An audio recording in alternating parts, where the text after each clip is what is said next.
Hey everybody, my name is Patrick. I am a dad, I'm a husband, and I'm a worship pastor at a church. I love reviewing gear and talking about gear, and I love letting you into my life and whatever I've got going on. And today, what I've got going on is the most recent Apple event. Yes, Apple just had an event where they did announce new product and talk about new things. Now, you may not know this, but I used to work at Apple. I worked at Apple in Orlando, Florida, and then when I decided with my wife to move to New York City, I transferred up to the Apple store in Soho. Now, the Soho Apple store was the original Apple store in New York. There were no other stores. They sold millions of dollars a day at times. It was so busy, it was so incredible. I learned a lot. And I've always been a bit of an Apple fanboy. Here I am with my MacBook Pro. I've got my iPhone in front of me, my iPad's right over there, my Mac Mini M1 is right over there. I'm in my church's space that is filled with Apple products, and today was just like church for me. Because I got to see Tim Cook and other Apple employees talk about new things and exciting things happening at Apple. Now, these events have always been really, really interesting that Apple has put on. And it's always been this flair of, hey, we're proving that we're a great company, and also talking about new products. The customer or the user, you, if you're an Apple user, you never walk away fully satisfied, but you always walk away with at least something to talk about. Apple is the kings and queens of hype.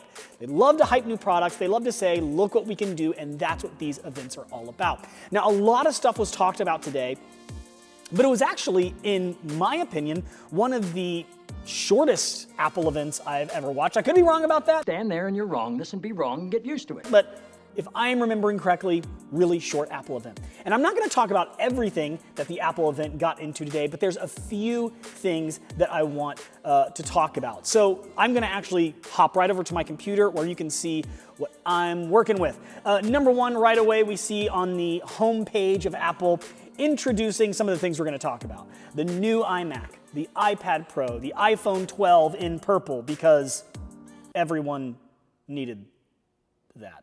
Okay, the Airtag and Apple TV 4K. Now let's start right off the bat. These are just some of my reactions to some of these products. Let's just get the Airtag out of the way.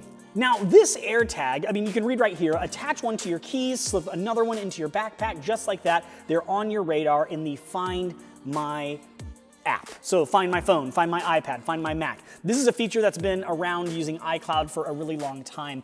And I don't know all the details about this product, but if I click on view pricing here, you'll see that one pack or a 4-pack has, a couple of different prices here. But I really truly believe that this is an entry-level Apple product. So this is Apple's goal. They want you to go out there, they want you to buy an iPhone. They want you to buy an iPad. They don't want you to go in there, I mean, they'd love you to go in there and buy a $30,000 Mac Pro that's just souped up to the max, but what they really love, they love when users walk in and they're interested in the iPad or the iPhone, and they kind of get into the Apple ethos system, and then they start buying an iPad for their loved one. Then they buy a Mac for work or a Mac for a friend. Wouldn't it be great if you had a Mac sent to you from a friend? I mean, I need new friends, apparently. But this is one of those entry-level products. You've got your camera bag, you've got your backpack, you've got your wallet, you've got your iPhone. You stick this thing on just like a tile, and it keeps track of your device. So instead of just being able to track your phone, your iPad, and your Mac, you have the ability to track your other things as well. Like I would stick one to this camera right here. Anytime my camera disappeared, I would know exactly where it is. In my opinion, entry-level product. I don't hate the price. I was actually expecting this product to be a lot more expensive. Let's move on. Now, I am shocked to say that one of my favorite pieces of tech that I've purchased in the past few years is an Apple TV. Yes, I remember being at the Apple store when someone from Apple corporate came in for a special event we were doing in our theater. Now, this was back when the Apple TV was about this big. It looked like a Mac Mini, actually. It was white, and it was a joke. As a matter of fact, the young lady who was on Apple's corporate team that was actually in charge of or a part of the Apple TV team looked at us as lowly retail store employees and said, "Yeah, it's a joke."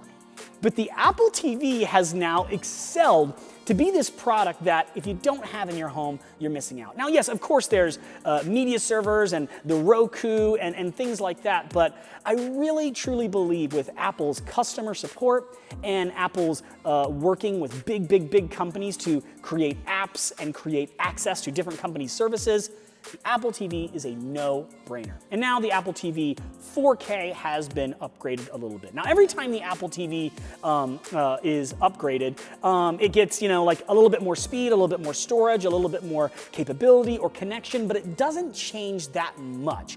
It still is a streaming device and a gaming device. But as soon as I bought an Apple TV, I knew it was time for me to buy another one. So I have one in my bedroom, I have one in my living room. If I ever buy a second home or if my kids get a TV in their room, not happening, kids. Not happening. Game over. No. Game over, man. If my kids ever get a screen in their room, they'll have an Apple TV as well to be able to play games and watch the shows that they like. It's a great device for streaming. One thing that has been a big letdown on the Apple TV for me has been the remote. Now, over the years, the remote has gotten better, but they've just made a couple of different changes here to the remote to make it just easier to use, and I'm actually excited to check them out.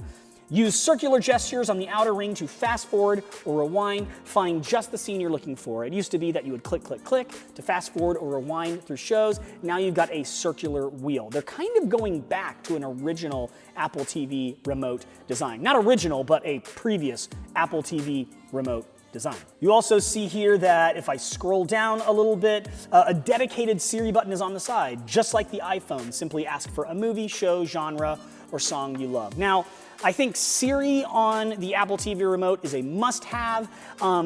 Less for searching. I love the Siri button on the Apple TV remote when I'm, less for finding things you want to watch, more for when it's asking you to put in a username, a password, and you are able just to hold down that button and say your password or say your username, your email address, what have you. Typing it in with the Apple TV remote is bonkers, terrible, just like on almost every other device. So using that Siri function and having its own dedicated button, I love that. It's right on the side. You're not gonna accidentally hit it while you're using your Apple TV, which happens all the time. So great change here, Apple. Control that runs circles around other remotes. The new Siri remote brings together speed, fluidity, precise control with a touch-enabled clickpad.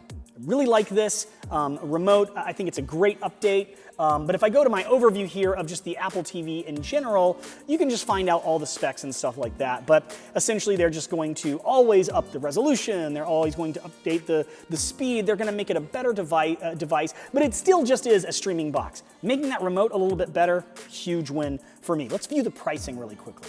The Apple TV comes in at $179 for a 32 gig. Yes, you can store stuff locally on your Apple TV, or a 64 gig for $200. And you can see there, the remote actually looks a little bit bigger, and I'm seeing there just a quick, it looks like a mute button as well on the remote. I like that. Somebody walks in the room, boom. Looks like you've got instead of seeing a menu button, you see a back button. I like that. I'm also seeing a power button. That looks like it's gonna be a sleep wake button. Yeah, I'm really liking the updates to this remote, and I would suggest trying this out. I love the Apple TV. If you're looking for a streaming box, the Apple TV is the way to go for you. Let's go back up to some of the other updates that were shown today. Okay, number 3, we've already talked about, I'm sorry, I just said number 3. We're actually on number 2. We've talked a lot already. Number 2 is the iPad Pro. They've made updates to the iPad Pro. Now, when the iPad was first announced, as an Apple employee, I still worked at Apple, the first original iPad, when it was announced, we thought we were all getting one. I got an iPhone as an Apple employee. Yes, I had the original iPhone, RIP. But when the iPad was announced, we all thought we were going to get one of those as well. They went through this whole presentation. They talked to all the employees about it. We still hadn't seen one. We still hadn't touched one. Don't touch it! All right. Everybody was waiting right up till the end of our general manager's presentation, and no iPad. None whatsoever. But my wife, as a gift, went out and bought me one. Ooh, loved it. Now, when you compare my love of the original iPad I just loved it so much. I used it all the time. But now I have the original iPad Pro, the 11-inch with the Apple Pencil. Oh my gosh, the amount of growth that's happened between those two devices, just like iPhones, just like Macs, just like the Apple TV, is incredible. The biggest thing here is that they have added the M1 chip to the iPad Pro. Now this unlocks tons of capability in speed, in connectivity. They've also made the Magic Keyboard for the iPad Pro black as well as white. They've added some colors here that are amazing for the iPad Air. Guys, I'm not gonna lie to you. I got a video coming out about the Magic Keyboard for the iPad that you're gonna probably wanna watch if you're looking at a keyboard for your iPad that also doubles as a case. I don't wanna spoil anything, but this Magic Keyboard is not my favorite. But they gave it some additional colors, really, really cool. That M1 chip, you can do your own research here, that M1 chip inside the iPad is gonna make it a much more powerful device, further transitioning the iPad from just a tablet into more of a computer. If you're editing photos, if you're editing videos, if you are streaming, if you're gonna wanna make this iPad walk around and kind of be your personal computer with some sort of Bluetooth keyboard from Apple or Logitech or whatever, they're getting closer and closer with this iPad, and the M1 chip makes it it makes it way closer to a computer than further away. You'll also see here that they've added USB-C connector with support for Thunderbolt up to USB 4. And, oh, I forgot to mention this. The iPad Pro now comes with the ability to use 5G.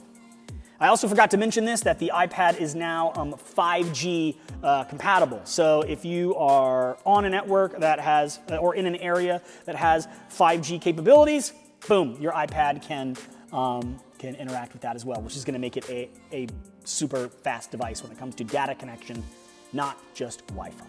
I'm also noticing something else here as I scroll through the page. When you watch these Apple events, you will run into information that you're like, oh, they didn't talk about this. And they may have mentioned it, maybe I missed it, but if you look at these specs for the iPad mini, iPad Air, and iPad Pro, which by the way, the iPad mini makes complete sense. The iPad and iPad Air, I mean, they look, well, almost identical. And then moving on to the iPad Pro, you can get really confused in here about which device is right for you, but you really just want to pay attention to these specs. For instance, it's huge that the USB-C connector is on the iPad Air as well as the Pro, but the iPad Pro has Thunderbolt capability, whereas the iPad Air doesn't. The M1 chip versus the A14 or A12 chips is obviously going to be huge. 5G versus 4G LTE, obviously huge. But also you'll notice that there are two versions of the Apple Pencil. iPad Pro, iPad Air, compatible with the Apple Pencil 2nd generation. 1st generation Apple Pencil, iPad mini, and regular iPad. And then we get to keyboards. The Magic Keyboard and Smart Keyboard Folio are available for the iPad Air and the iPad Pro, which when I think of Air, I think of a less capable iPad, but it's actually a more capable iPad when it comes to connectivity. Something to dig into there. And then smart keyboards or Bluetooth keyboards are available for iPad mini or just the regular old iPad. So it can get kind of confusing when you're looking at those specs. You're gonna wanna pay attention to that. The last thing that I want to talk to you about, I'm really excited about. I'm surprised I'm so excited about this. But folks, there are new iMacs available. Now, right off the bat, you're gonna notice these iMacs are incredibly thin. Like, I still, how are they packing that much into just a display? I mean, remember back in the day when those candy shell iMacs came out and they looked like the eMacs and everybody freaked out. Oh, the computer's just all in, it's in Zoolander. It's in the computer. There must be an on button somewhere. I mean, and then they make it into just the display and the display gets thinner and thinner. And now they come out with these beautiful colors. There's a couple of things I want to point out. It's not just a pretty device. There are some huge improvements to this iMac as well as some downsides I'm not happy about.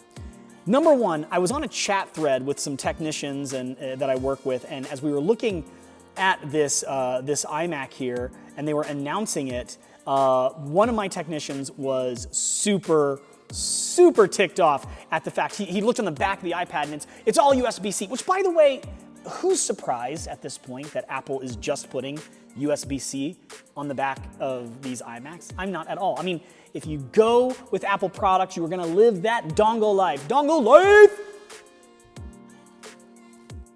I'm sorry. But if you're looking at getting into this iMac, obviously there's this green and this yellow and this orange and this red and this blue and this other kind of blue and this gray. I don't know which one I like the best, but question of the day, which iMac color do you like the best? And then if I scroll down here, it does start at $12.99. Obviously it talks about these colors, and you can click through and see which color is right for you. And then here you can see some live shots of the device, and it's just incredible looking.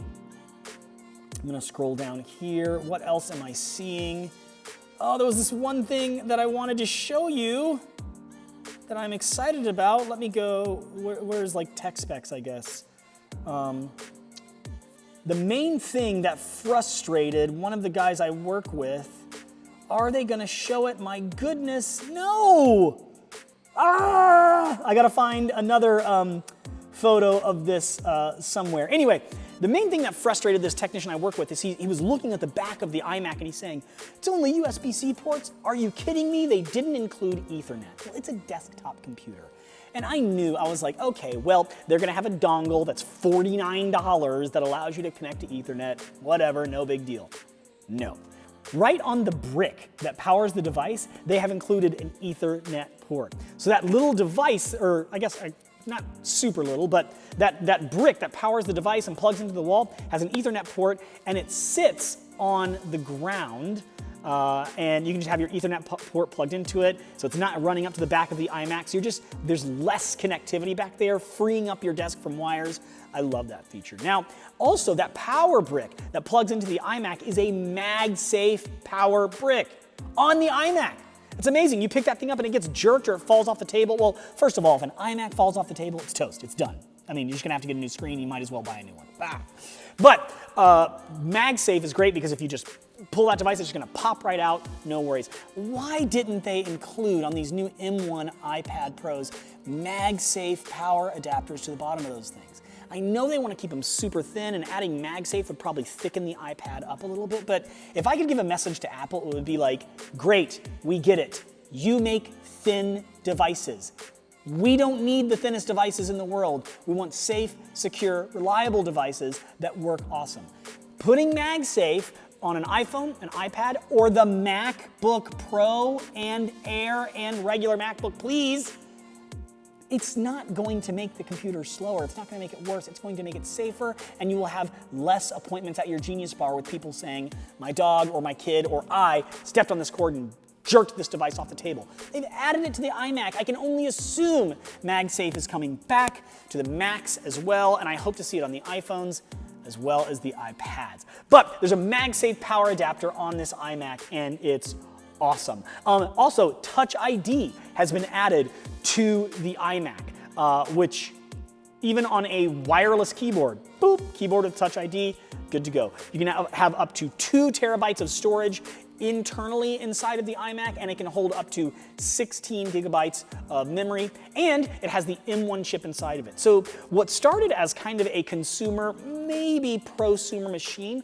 this iMac, I believe, is going to up the bar when it comes to professionals who are looking to use this as their workstation. So if you walk into churches and schools, you're gonna see $1,300 iMacs that are ready to go for Final Cut Pro, Logic, Premiere, Photoshop, things like that. Someone's gonna ask, so let me just say, it's not touchscreen, which I'm actually fine with. We don't need touchscreen iMacs. It would be cool, but I don't see a lot of people using that. I could be wrong, touchscreeners, don't get mad. Let's go over here to the pricing. So like I said, it starts out at $12.99, which is not bad. For $12.99, you get 256 gigabytes of storage and 8 gigs of RAM. I don't know about that. I don't know. I wish they would have made that storage a little higher, but they're assuming that you're going to use iCloud storage. They're assuming you're going to use external storage. It is not technically a professional machine. Plenty of people are going to use it for professional applications, but they're expecting people who want to use pro apps. You're just going to go ahead and upgrade here. Right out the bat, 8-core CPU and 7-core GPU. Then the next two models have 8-core CPU and GPU. The next model up has gigabit Ethernet and the Magic Keyboard with Touch ID. So the original model just has the Magic Keyboard. So for $200, you're still getting the same storage, you're still getting the same RAM, you're getting a little bit better graphic processing, and you're getting 4 Thunderbolt USB-C ports instead of just 2. So if I were you and you're thinking about getting this iMac, even if you're just a consumer, I would say that for $200, you're getting a lot there in that $1499 model. And then jumping up to the $1699 model, still 8 gigs of RAM, 512 gigs of storage. This is all flash-based storage, by the way, so it's gonna be super quick and awesome. Yeah, and for $1,700, having a great desktop that has a great ecosystem that's ready to go, that has Thunderbolt ports and 2 other USB-C ports, gigabit Ethernet, Touch ID on the Magic Keyboard. I mean, how can you go wrong? If you're looking for a new desktop and you want all-in-one instead of getting like a Mac Mini M1 and then adding a display, I mean, this is the way to go. And also, it comes in a really cool color. So that is my breakdown of all the new stuff that the new stuff that really spoke to me that Apple released. I hope this review was helpful for you, or this reaction. I've never really done a reaction video right away, but all this stuff was just announced. Not all of it is available yet, so you're going to want to check apple.com to find release dates and things like that. Have a great day. This is Patrick. Please like and subscribe, and if you have any questions or comments, leave them below in the description. I will also add links to all the products I talked about in the description as well. See you later.